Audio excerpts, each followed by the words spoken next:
All right.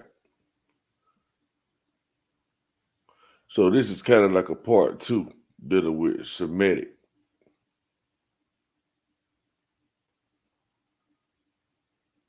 Let's get down to some real etymology of Semitic. Now, Semitic as an adjective appears to be from 1797, which is late in the game. Okay.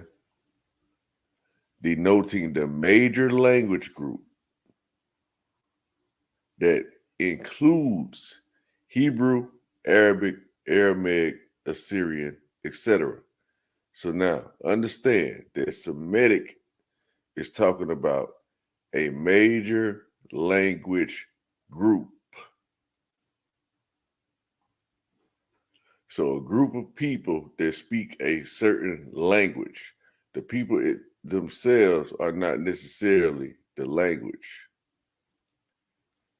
Semitic is a language in an adjective sense. You're describing a language. I must keep emphasizing that.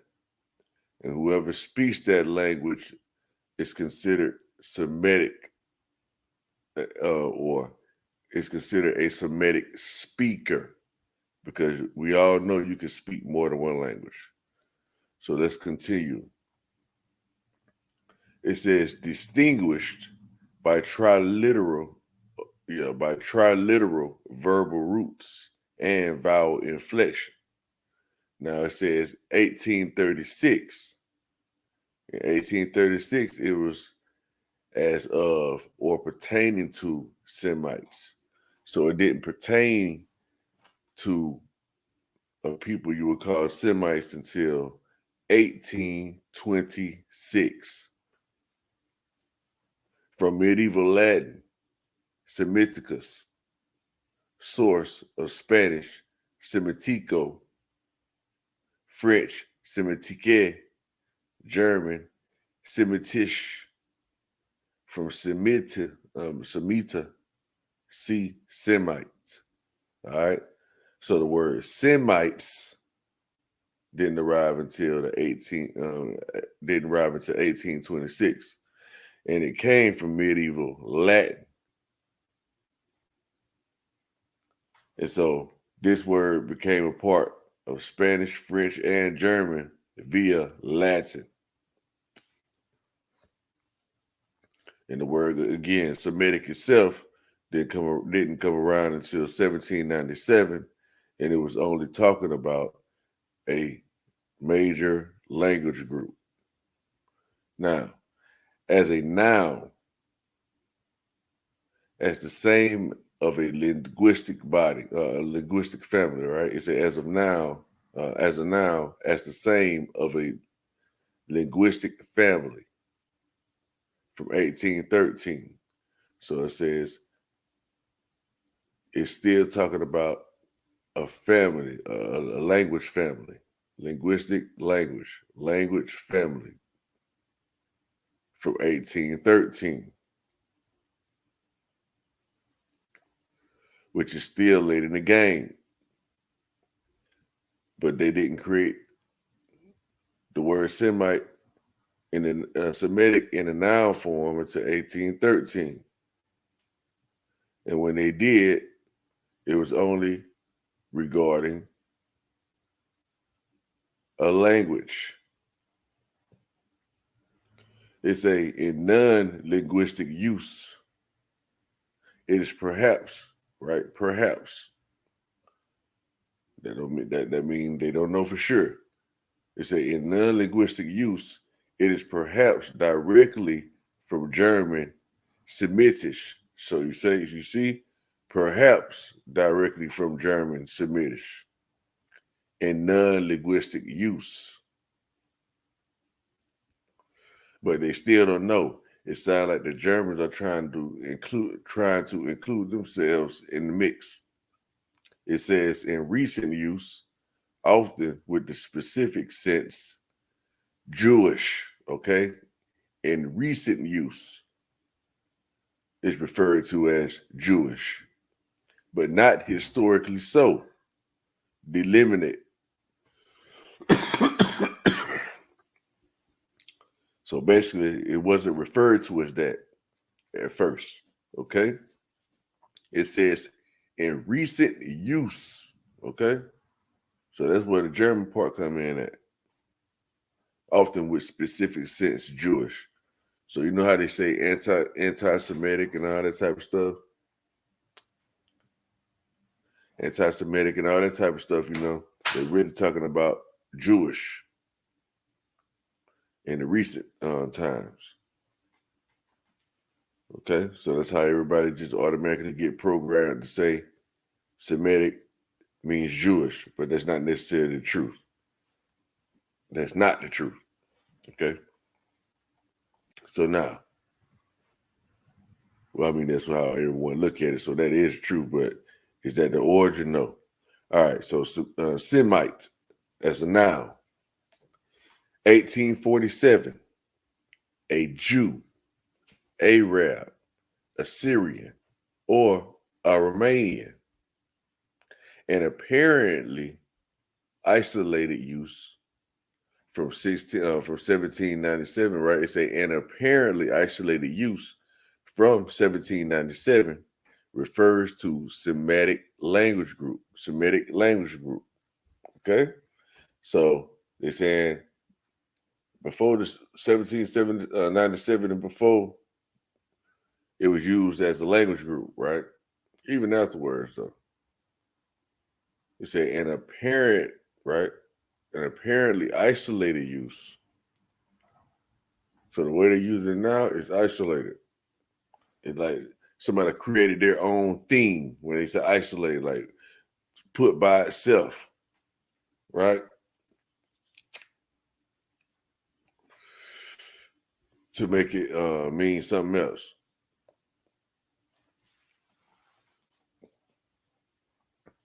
The language of the Jew, Arab, Assyrian, and Armenian. That's what they did in 1847. Took it for themselves. That's what it sounded like to me. It's a back formation from Semitic or else from French Semite, 1845. From modern Latin, scimitar. From late Latin, sim. Greek, sim, shim. Okay.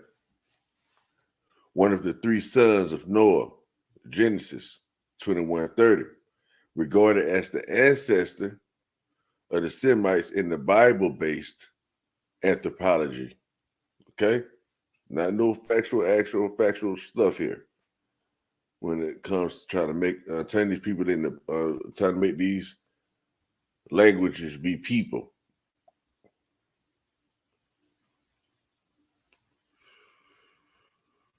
From Hebrew, Shem.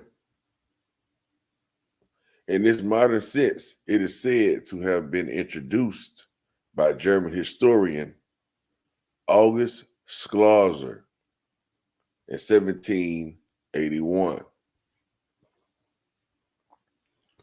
So is that where y'all get scholar from Schlosser? I'm just saying. But in 1781, right?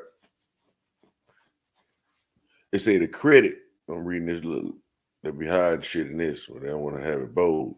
They say the credit, if such it be, of having originated the name Semitic from Noah's son Sem, right? Or Shem for the Hebrew group is to be given either to Schlosser or to Eckhorn. To which of the two is doubtful. So they don't know which one of them really created the word. But then the bitch has been created for the most part. They say the first known use of the term is in Schlosser's article on the Chaldeans and Eckhorn's The Repertorium. So it was in Chaldeans first, and then it was in the Repertorium, whatever that is. 8161 and 1781. And he seems to claim the honor of its invention. But a similar claim is made by Eckhorn himself, without mention of Schlosser in his Algemene Bibliothek, 672, 1794. Philip Scoff Ed, Religious Encyclopedia, okay, whatever. I'm just reading everything that's there, y'all, so y'all can see it for yourself and make your own judgments on however you want to look at things. So it's a Japhetic adjective in reference to the presumed ancestral language of ancient Greek, Latin, and most of the modern European ones. 1730, right? Let's read it again. Say, in reference to the presumed ancestral language, right? Again, ancestral language of ancient Greek, Latin, and most of modern European ones. 1730, from biblical Japhet. So it sounds like this didn't come around to 1730, which is a son of Noah, from whom the European peoples once were properly supposed to have descended, right? Supposed to have properly, just old tale, just doctrine of men and shit. It's as Middle Eastern Semitic from Shem.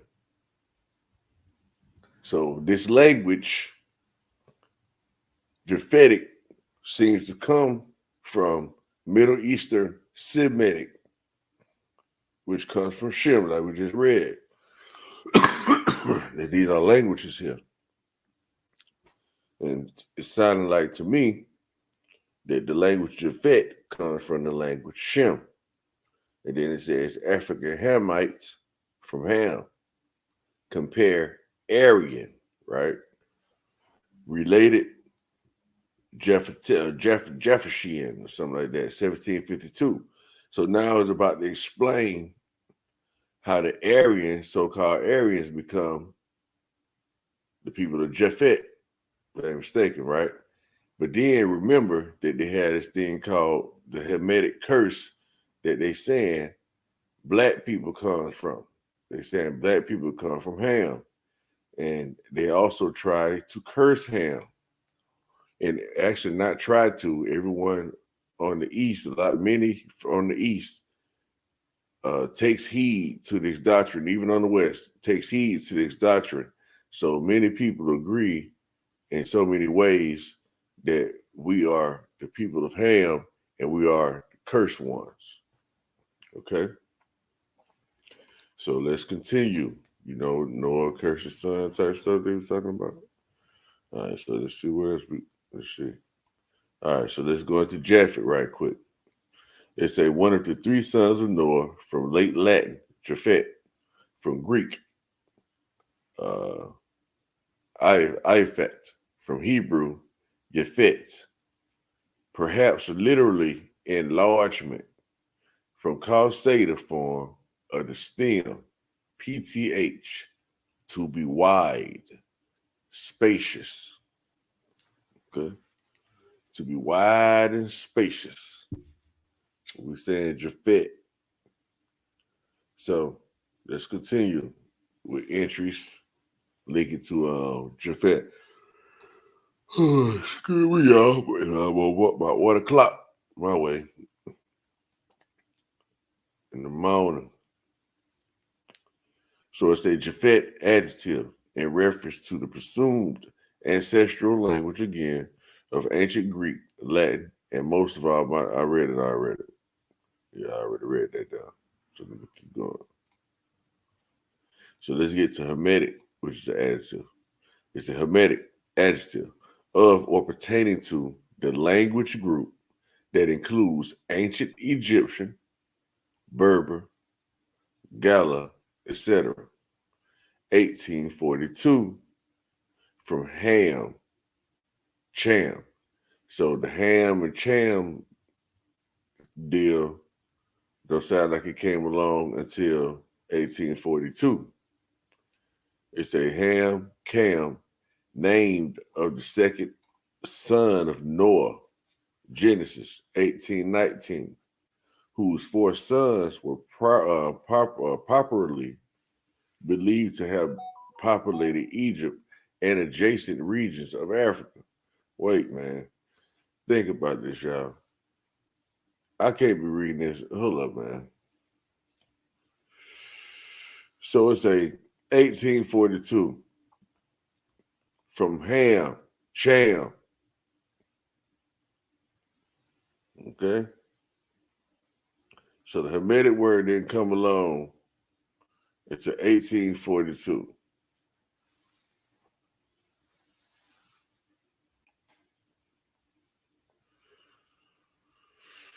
And when it came along, it was pertaining to Egyptian, Berber, and Gala language.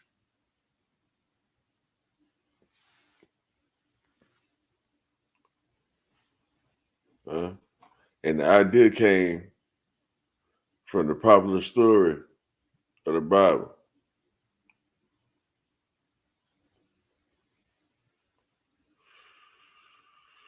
And it says, whose four sons were popularly believed to have populated Egypt and adjacent regions of Africa.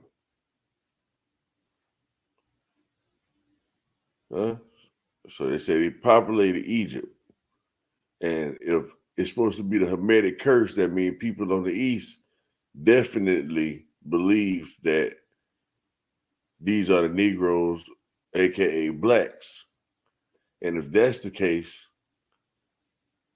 then we know that it's a popular thing to say that the Negroes populated Egypt. So they populated Egypt. What's the argument about the so-called pale skin people being from Egypt? What's up with that? How does that get entertained? All right. Hamite as a noun, 1854. A descendant of biblical Ham, see Hamitic, with it, used in reference to the Egyptian and other peoples of North and Northeast Africa, but popularly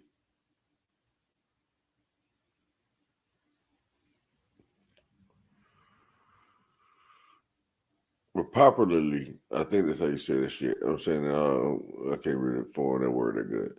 A black African, a Negro. Okay? So it said, but popularly now, it became to be referenced to an African or a Negro. But peep game, say 1854, a descendant of biblical Abraham, see Hamitic. And then it says, used in reference to Egyptian, okay, and other peoples of North and Northeast Africa, colon, right? That's like a period and a comma. Say, even though that's the case, popularly as the general consensus, the common people look at Hamite to be a black African or a Negro. And that's where the problem comes in at. Can we see where that problem can arrive from? All right, so let's continue. Let's get into Aryan.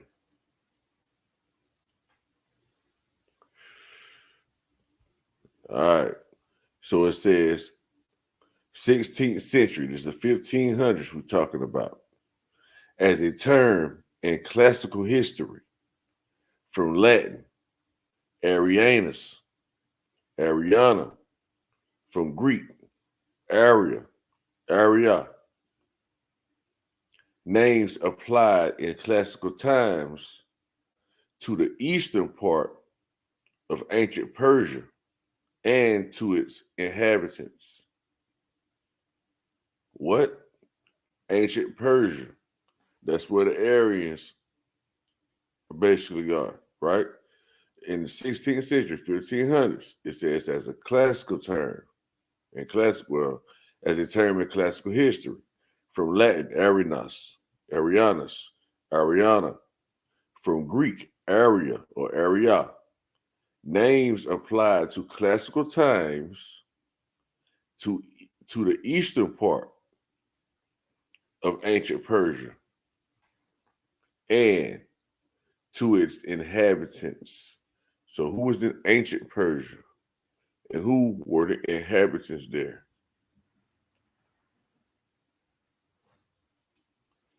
It says ancient Persians used the name in reference to themselves.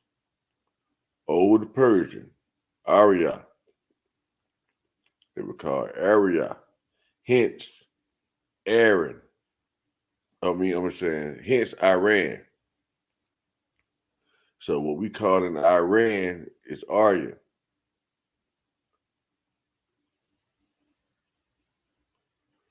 Okay? But Aryan is the bootleg, if I'm not mistaken. It says ultimately from Sanskrit, Arya, compatriot. In later language, noble, noble of good family. Now, notice they said in later language, it became known as noble of good family. But ultimately, from Sanskrit, Arya meant compatriot. And that was like a citizen, a person that comes and amalgamate. To me, that's how it sounded at first. But that's when it's an Aryan. But the original word for the original people for it is called Iran. Okay? And this came from the Persians, East Persia. All right? It say also the name Sanskrit speaking invaders of India gave themselves in the ancient texts. Right? It say also the name Sanskrit speaking invaders of India gave themselves in the ancient texts. If I'm not mistaken, they're talking about Iran. It say thus it was the word early 19th century. That's 1800s. Say thus it was the word early 19th century or 1800s. European philologists, that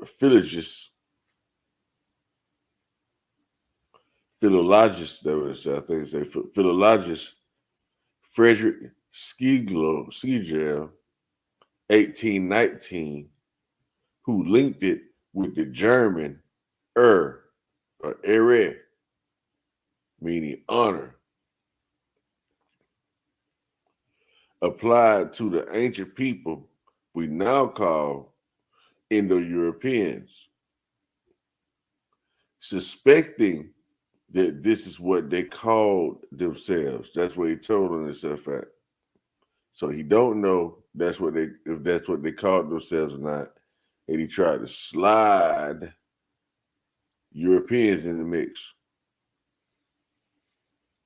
because he's a European and he's trying to fit himself into the game, a German at that. The name German itself let you know got some bullshit in the game. About to add some germs into it. I understand now how they automatically telling it now. Excuse me. So let's continue. They say linked it with German area honor. applied to the ancient people we now call Indo-Europeans, suspecting that this is what they called themselves. This use is attested in English from 1851. In German from 1845, it was specifically contrasted to Semitic Latin. Now, we went through the Semitic. We know these Semitic people are Afro-Asians, right? Afro-Asiatics. So it says German philologist Max Muller, my bad, not Miller, Max Muller, 1823 to 1900, popularized Aryan in his writings on comparative linguistics. So what happened? It said the German philologist Max Muller, between the years of 1823 to 1900, down to 75 years, that must have been when he lived and died. It said he popularized Aryan in his writings. So that's how it became popular. On comparative linguistics, language out, recommending it as the name, okay? Replacing Indo-European, Indo-Germanic, Caucasian, Japhetic for the group of related inflected languages connected with these peoples, mostly found in Europe, but also included Sanskrit and Persian. You see how he tried to finesse it?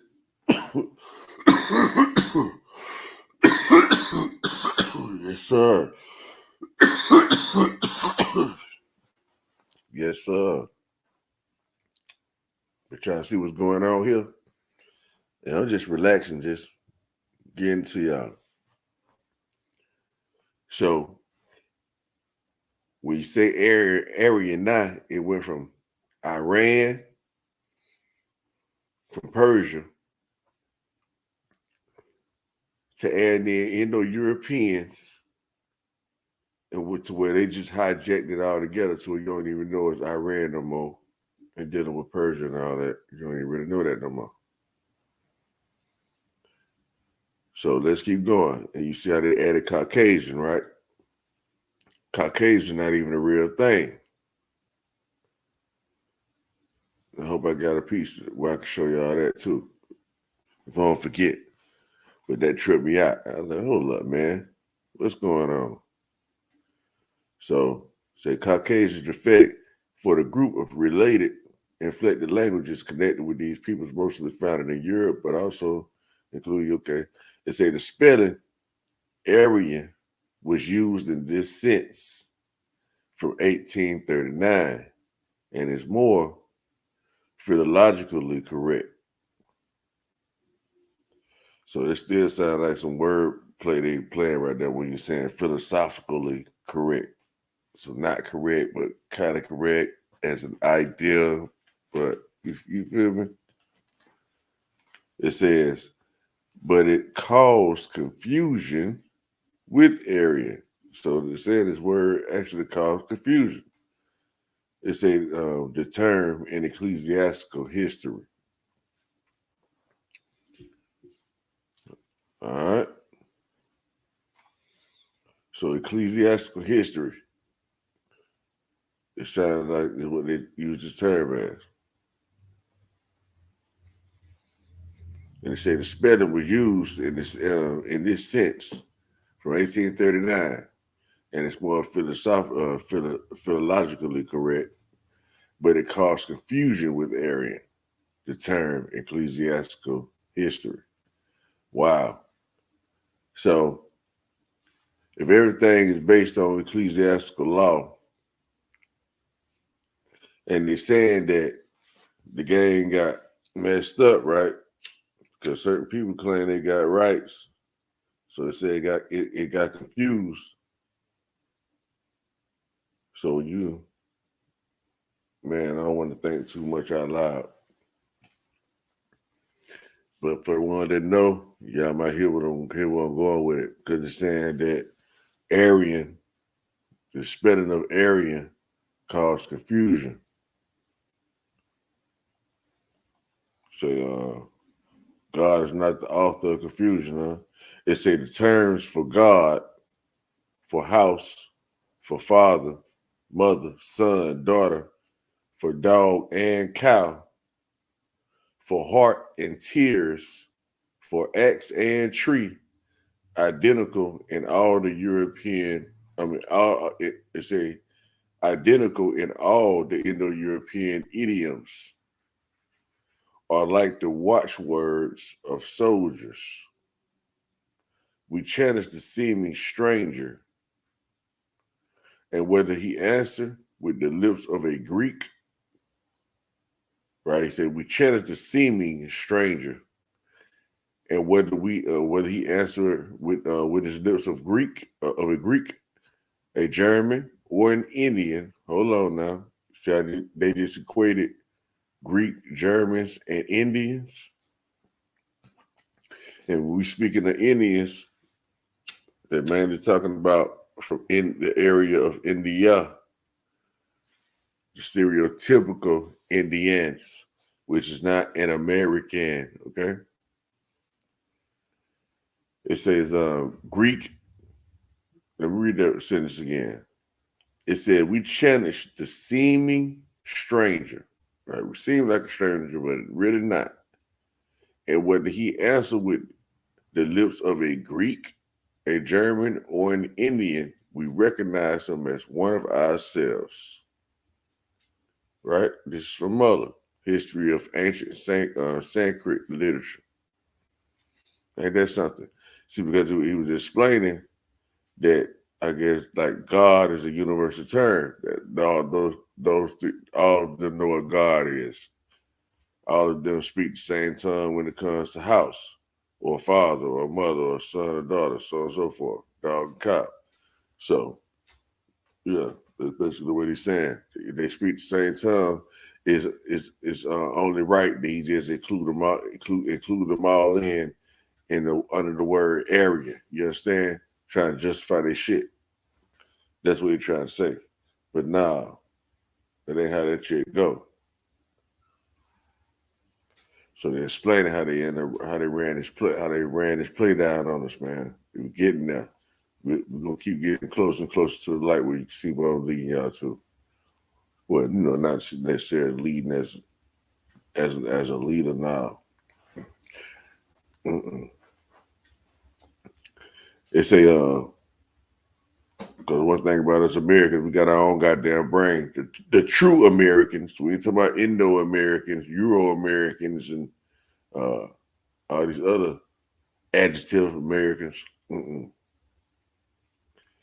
ain't talking about the wishy-washy ones, the ones that they can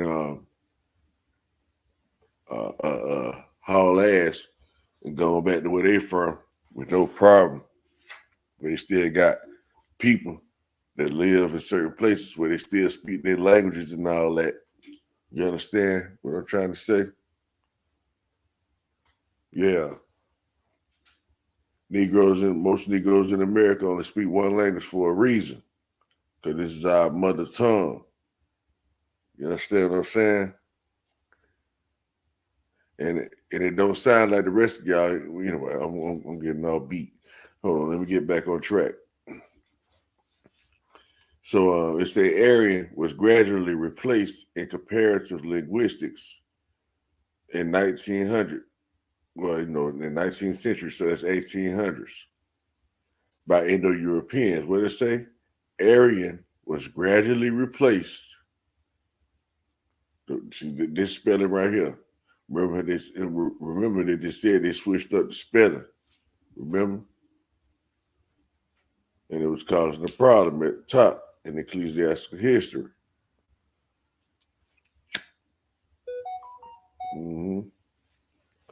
And then they actually put the Y on it. Now it changed up some more, looking like. It's looking like they changed it up some more. It said Aryan was gradually replaced in comparative linguistics. Well, I guess it was gradually replaced by, I don't know what it was replaced with. I ain't really catching the clarity. But I think they're talking about replaced with the other spelling at the top, though. But it say Aryan was gradually replaced in comparative linguistics in the 1800s by Indo-European. Okay, that's what it was replaced by Indo-European, y'all. So he started taking Aryan out, so nobody would really catch on, and he started changing the shit to Indo-European. All right. So Aryans are so-called Indo-Europeans that they included people that they had a business being included. All right, but let's keep going.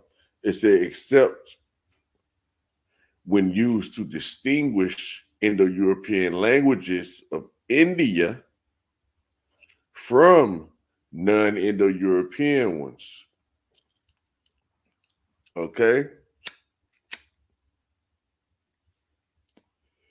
From the 1920s, Aryan began to be used in Nazi ideology to mean member of a Caucasian Gentile race of Nordic type. Now, and I also want y'all to catch now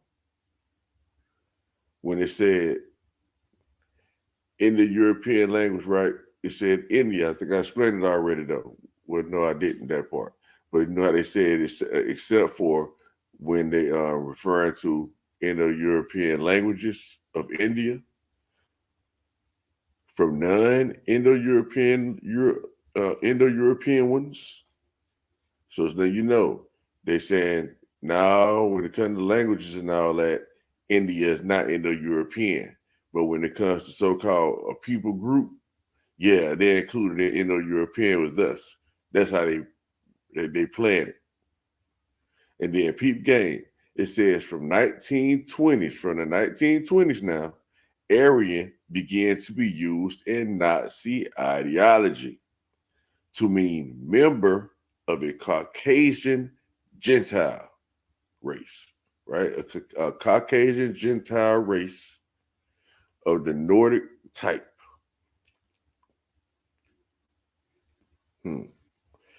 It says, as an ethnic designation, however, it is properly limited to Indo-Aryans.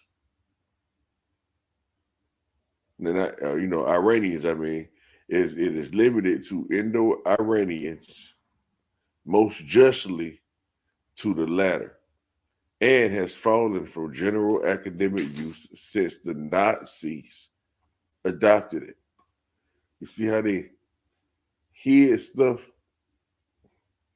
switched it up, stopped telling the truth about certain things for whatever reason, right? Which we know the real reason, because it's going to lead back to non-pale people, and it's going to show the blatant conspiracy.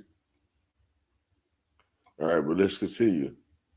But hold on, I'm not talking about all pale people. I'm talking about the ones that conspire to do the thing they're doing. I guess I need to put an address on it. Germans, those certain Germans, those specific people we read about, and everybody that was in cahoots with them.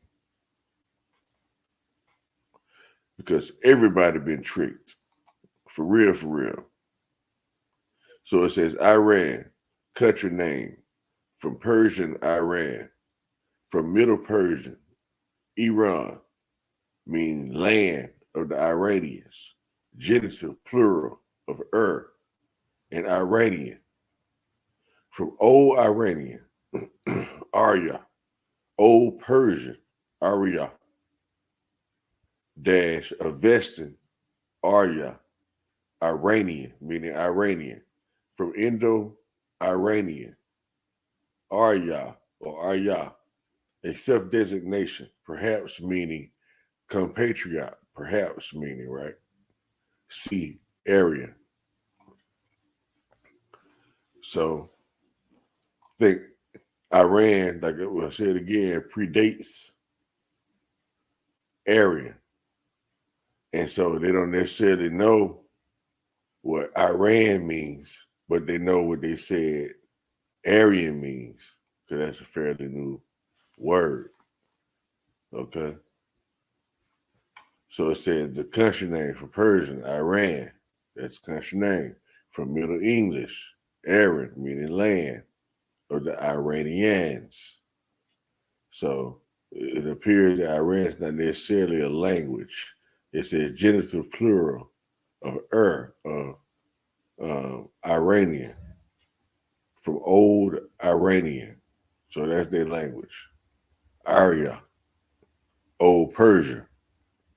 Area, Avesta, Arya, Iranian, from Indo-Iranian. Arya, okay, we already read it. Okay, listen, keep going.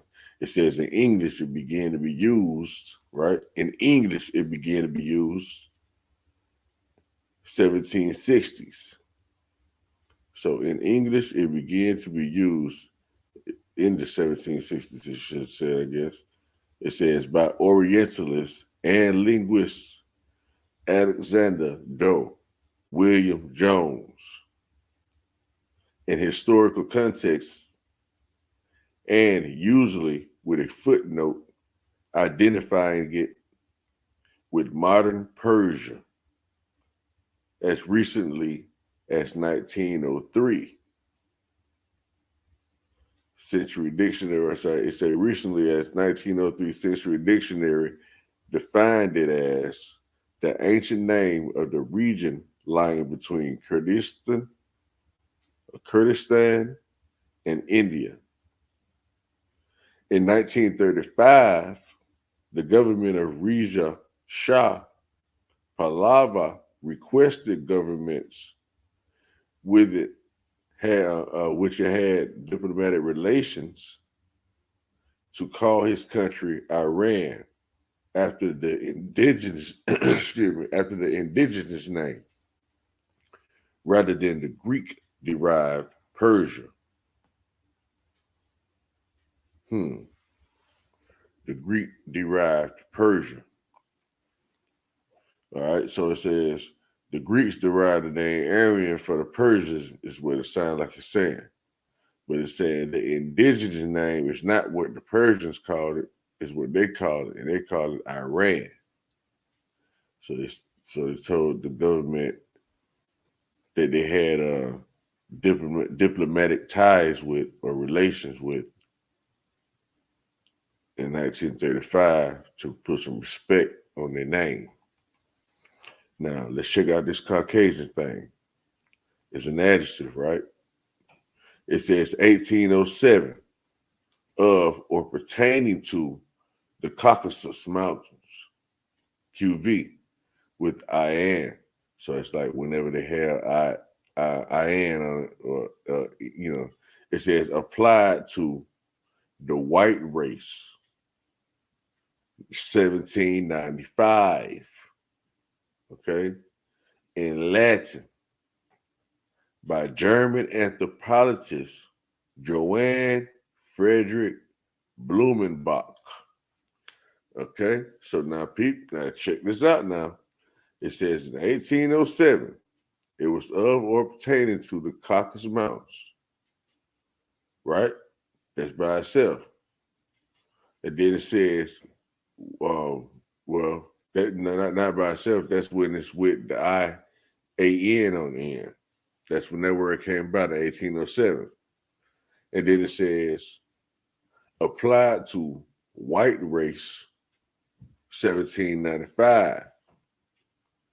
Okay, so before they actually gave them their own thing to make it be like a certain people as an adjective describing a people, right? It would describe, I guess, it describe the complexions. I don't know, I'm kind of confused in that part.